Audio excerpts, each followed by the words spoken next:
আপনি একটা ফেসবুকে গল্প কথা যেটা লিখতে পারেন। কি লিখবো বলেন? এই ফোন কলে মানে আমার দিক থেকে এরকম কোনো অভিযোগ নাই যেটার কথা বলা হচ্ছে, এই যৌন হয়রানি। আরেকটা হলো যে এই ফোন কলটা খুব উদ্দেশ্য প্রণোদিত ভাবে মানে কাটছাট করে ছাড়া হয়েছে।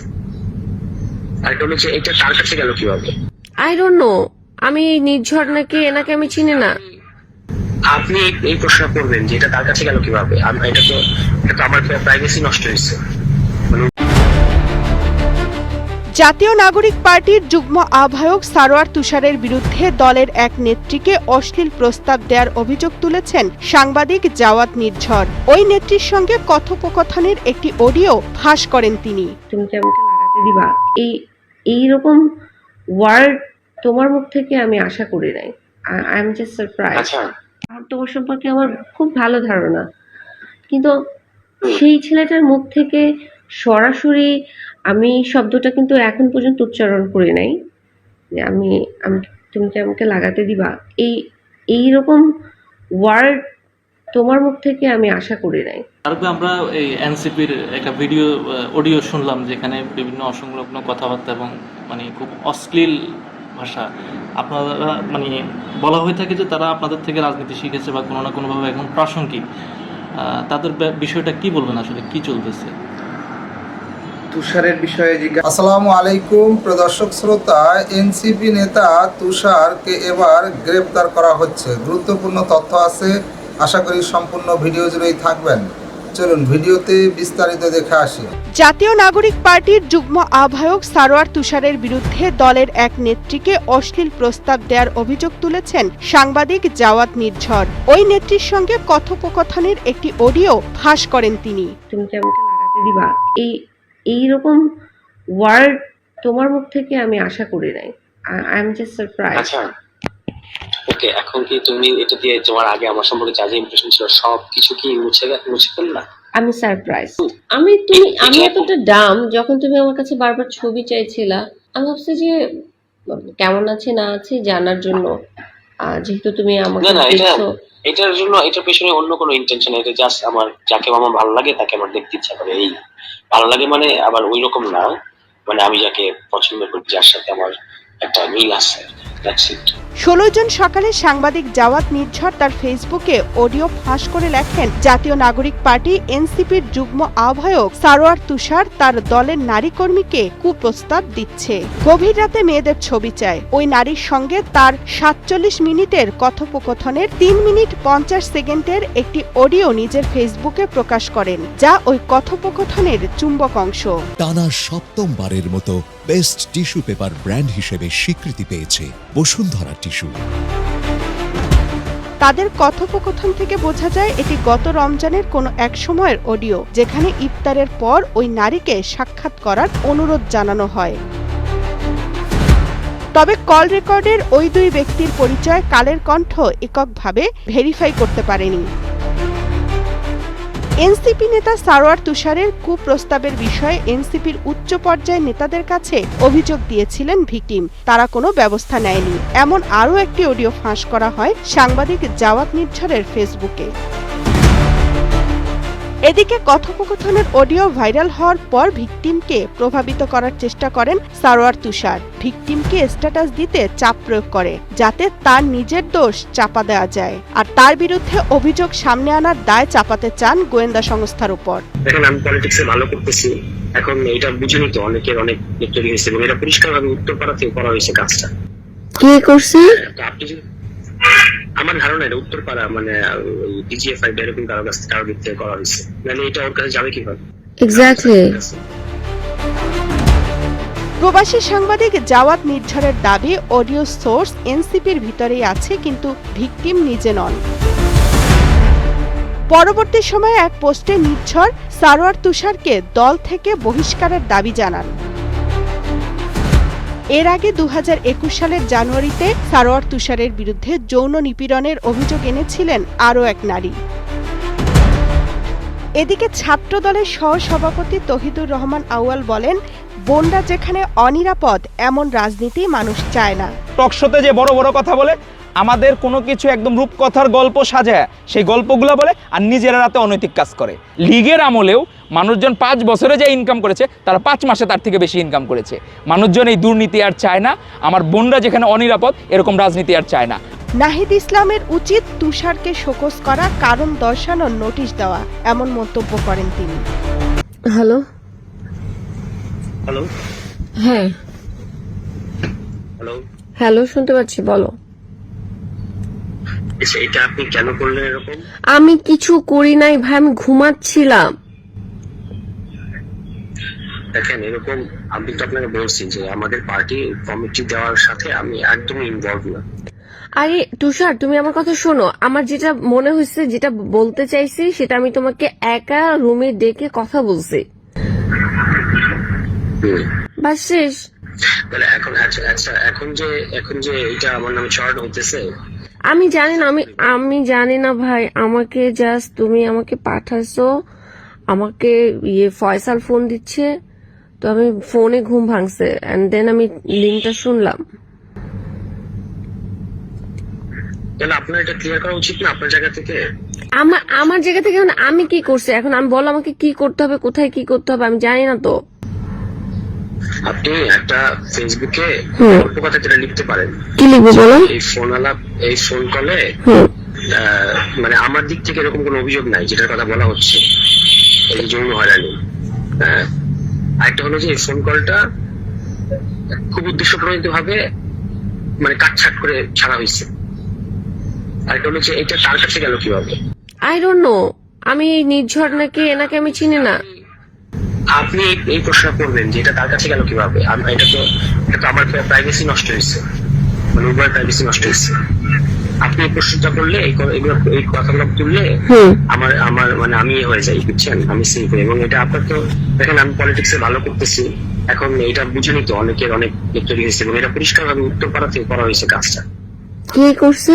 তো আপনি আমার ধারণা এটা উত্তরপাড়া মানে ডিজিএফআই এরকম কারো দিক থেকে করা হয়েছে, মানে এটা ওর কাছে যাবে কিভাবে? এক্স্যাক্টলি। তাহলে আপনার তো আমার ক্ষতি করে কোনো লাভ নেই, বলেন আছে? আমি তোমার ক্ষতি, তুষার, আমি তোমার ক্ষতি কেন করব? তুষার, তোমার সাথে যা কথা বলার আমি তোমাকে আলাদা রুমে ডেকে নিয়ে কথা বলছি। হ্যাঁ, এখন তাহলে আপনি এই 3টা জিনিসটা ক্লিয়ার করতে পারেন, তাহলে তো একদম জিনিসটা ভাইরাল হওয়ার আগে এবং আমার বিরুদ্ধে একটা মব ট্রায়াল হওয়ার আগে জিনিসটা ঠান্ডা হয়। দেখেন, আমি এগুলো মব ট্রায়াল আগে। আচ্ছা তুমি, আচ্ছা বুঝছি, আমার নাম এখানে কোথাও আসে নাই। এখন যদি এটা আমি বলি তাহলে এটা আর একটু প্রমিনেন্ট হয়ে যাবে না? না, কিন্তু এটা সবাই বুঝতেছে যে আপনি আপনার ছবি দিছে, দেখেন না? আমার নাম এখানে নাই। আমার ভয়েস কয়জন চিনে? না, এটা বোঝা যাচ্ছে যে আপনি, এটা হলো জেস্টার অফ ফ্রেন্ডশিপ। আপনার তো আমাকে এখন সেভ করা উচিত। দেখেন, এটা তো আমি অবশ্যই না, শুনো, এখন শুনো। আচ্ছা, আমি একটু লেনিন ভাইয়ের সাথে কথা বলে নিই। লেনিন ভাই, আমাকে একটু সময় দাও প্লিজ। আমি একা এভাবে কিছু ডিসিশন নিতে পারবো না। আমার মাথা এখন কাজ করতেছে না। আমি রাত্রেবেলা 1টার সময় বাসায় আসছি এনসিপি থেকে। তাহলে আপনি এনসিপি পলিটিক্স করবেন আর আমার ক্ষতি করে আপনার কোনো লাভ আছে বলেন? না, আমি তোমার, প্লিজ, আমি তোমার ক্ষতি কেন করব? এই আমার কাছে যদি এই ধরনের কোনো মানে থাকতো, রেকর্ডিং বা কিছু থাকতো, আমি তো সেটা অনেক আগেই দিলাম। মানে আমার ইন্টেনশন থাকলে আমাদের এই কনভারসেশন হয়েছে রোজার মধ্যে, আমি তো তখনই তোমাকে এটা করতাম। এই জিনিসগুলো একটু ক্লিয়ার করতে পারেন।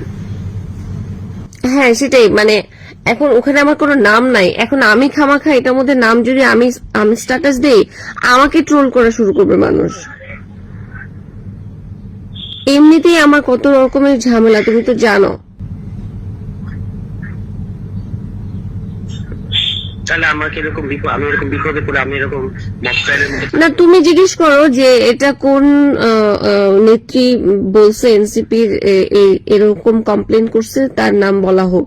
যদি তারপরে আমার নাম বলে, দেন আমি একটা স্ট্যাটাস দিয়ে দিব যে আমি কি করছি না করছি।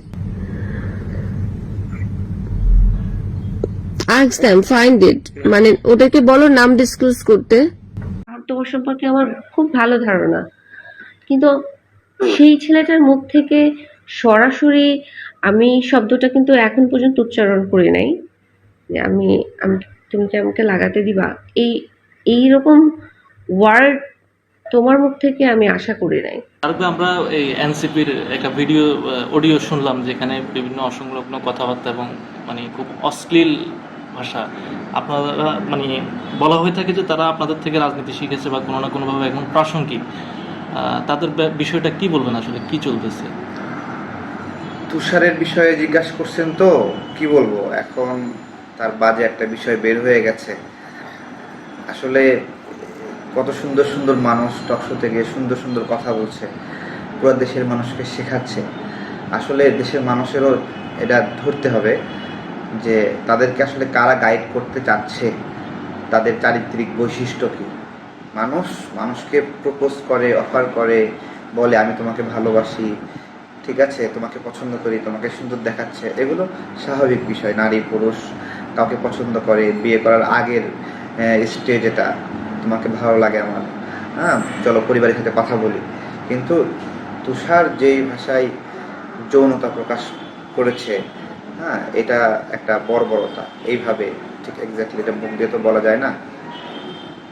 তো আবার দেখলাম যে সে আবার কনভিন্স করার জন্য ভিকটিমকে ফোন দিচ্ছে বারবার, সেগুলো রেকর্ডিং আবার আসছে।